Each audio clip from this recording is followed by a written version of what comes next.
Dhaka premier লিগের DPL অষ্টম রাউন্ডের ম্যাচ খেলতে সকালে বিকেএসপিতে গিয়েছিলেন মোহামেডান অধিনায়ক তামিম ইকবাল। নির্ধারিত সময় সকাল 9টায় বিকেএসপি 3 নম্বর মাঠে শাহিনপুকুরের বিপক্ষে ম্যাচটিতে টচও করেন তামিম। এর পরের মুহূর্তগুলোতে বলতে গেলে মৃত্যু দুয়ার থেকে ফিরে এসেছেন। বুকে ব্যথা নিয়ে পার্শ্ববর্তী কেপিজি স্পেশালাইজড হাসপাতালে যান। পরে জানা যায় দুবার হার্ট অ্যাটাক হয়েছে তামিমের। হার্টে ব্লক ধরা পড়ার পর রিংও পরানো হয়েছে। আচমকা খবরে যেন দেশের ক্রিকেট অঙ্গনে কালো ছায়া নেমে এসেছিল। সর্বশেষ জানা যাচ্ছে কিছুটা উন্নতির দিকে তামিম ইকবালের শারীরিক পরিস্থিতি। এরই মধ্যে জ্ঞান ফিরেছে জাতীয় দলের এই সাবেক অধিনায়কের। পরিবারের সদস্য ডাকে সাড়াও দিচ্ছেন, তবে এখনো পুরোপুরি সংখ্যামুক্ত নন তিনি। আরও 48 ঘন্টার পর্যবেক্ষণে রাখছেন কর্তব্যরত চিকিৎসকরা। তামিমের সর্বশেষ অবস্থা নিয়ে বিসিবির প্রধান চিকিৎসক দেবাশিস চৌধুরী বলেন, এখন পর্যন্ত তামিমের শারীরিক অবস্থা যথেষ্ট উন্নতি হয়েছে। যদিও কর্তৃপক্ষ 24 ঘন্টার অবজারভেশনে রাখেন, সেটাই স্বাভাবিক নিয়ম। হাসপাতাল কর্তৃপক্ষ যথেষ্ট আন্তরিক।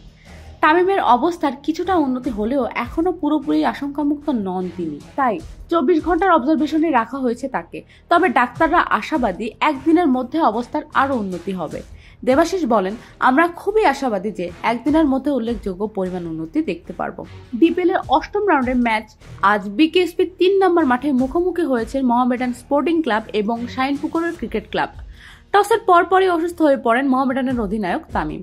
পরে ফিল্ডিংয়েও নামতে পারেননি। তামিমের সার্বিক পরিস্থিতি নিয়ে সাভারের কেপিজি বিশেষায়িত হাসপাতালের ডিরেক্টর ডক্টর রাজীব গণমাধ্যমের সঙ্গে আলাপকালে জানিয়েছেন, আমরা সবাই জানি তামিম ইকবাল ভাই আজ সকালবেলা অসুস্থ হয়ে পড়েন। 9টা সাড়ে 9টার দিকে বিকেএসপিতে অসুস্থ হন।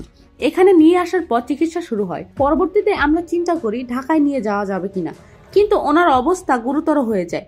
এই গুরুতর অবস্থায় আবার আমাদের কাছে নিয়ে আসেন। গুরুতর অবস্থা থেকে যত রকম চিকিৎসা দরকার সবই করা হয়েছে। আল্লাহর রহমতে ওনার অবস্থা অনুকূলে আছে। তিনি বলেন, ওনার একটা হার্ট অ্যাটাক হয়েছে।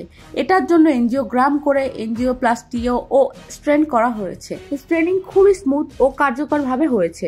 এটা করেছেন ডক্টর মনিরুজ্জামান মারুফ। ওনার ব্লকটা পুরোপুরি চলে এসেছে এখানে।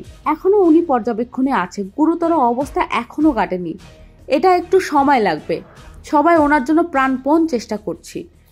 মেঘলা ব্যানার্জি, খুলনা গেজেট।